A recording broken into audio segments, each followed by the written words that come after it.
I've spoken to dozens of product managers and startup founders who realized that they had just spent a bunch of resources and time building a bad product. They dove right into execution, working with design and engineering to build a great product, but they hadn't spent the time to think about what the strategy was behind the product. In the best case, once they realized this, they lost a few sprints and chalked that up to a learning. But in the worst case, they slipped their runway below the minimum threshold, meaning that investors were no longer able to fund the startup and they had to shut down. It can be easy to just execute, but the top product managers differentiate themselves by thinking about the complete product strategy before they commit any resources to the product. And so I started to make a list of all of the early warning signs that they were telling me. So hopefully that can help other product managers to avoid getting stuck in these dangerous situations. These are my top red flags for exposing bad product strategy as early as possible. Hey, my name's Akash. I have a decade of product experience. I'm a Harvard MBA grad and angel invest in startups. On this channel, we talk about ways to level up your product management skills and career. So consider subscribing.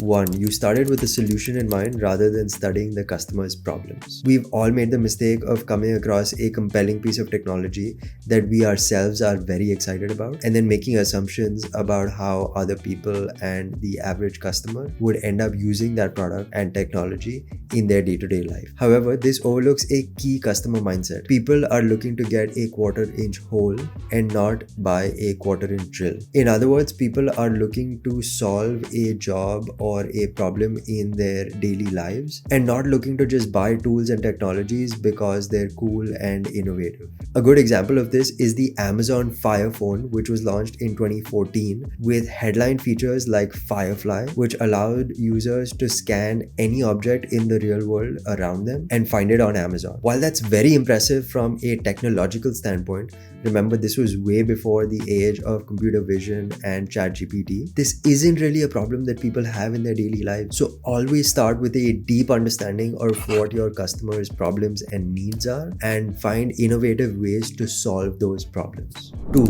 Your scope is defined by quarterly milestones rather than by customer research. So after figuring out your customers' problems and needs, you will have to figure out how to address those in deliverable chunks. This is called phasing or scoping. Typically, what ends up happening is that each milestone is defined by the company's delivery milestones, which are typically quarterly. But customers don't think of consumption or solutions in quarterly chunks. Instead, they just want a good enough product that's going to solve their problems. So when phasing, make sure that you're considering what makes sense from a customer standpoint and not just what's convenient for you as a company or as a team. Quick reminder to subscribe.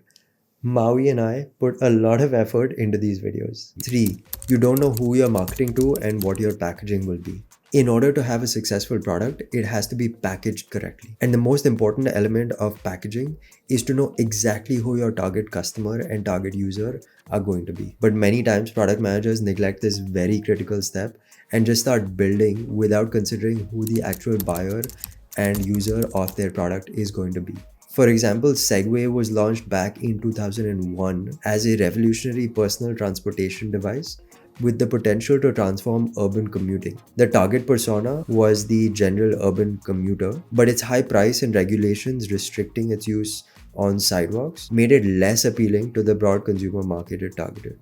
Over time, it found its niche in specialized sectors like security patrols, tourism, and warehouse environments, but never the broad consumer base it initially targeted. So when building any product, consider who the target customer and user is going to be at the beginning and not all the way at the end as an afterthought. This will help make decisions during design, development, marketing, and sales. 4. The sales team is relying on new products to boost sales for the existing or upcoming quarter. In many companies, especially B2B startups, there's a vicious cycle of blame between the sales team and the product team, where the sales team is blaming the product for not having enough features or differentiators in order to be sold to customers, and the product team is blaming the sales function for not being able to sell and find the correct markets for the existing product. Overall, I think it's a healthier balance for product to have a slightly longer term perspective on things, while sales focuses on the current and upcoming quarters in terms of sales and what needs to be go out to customers. When sales starts dominating dominating the product roadmap for the short term,